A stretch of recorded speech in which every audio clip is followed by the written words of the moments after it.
session 3 we'll be covering the hinge. The hinge develops the muscles in our posterior chain such as the glutes, hamstrings and our lower back.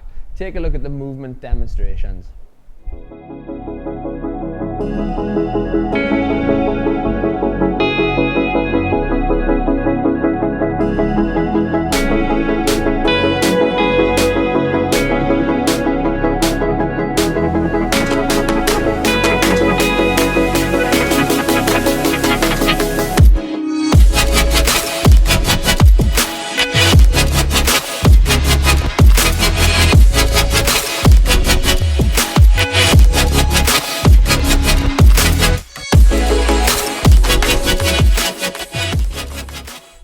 The hinge is a naturally occurring movement pattern which allows us to bend over and pick up heavy objects from the floor.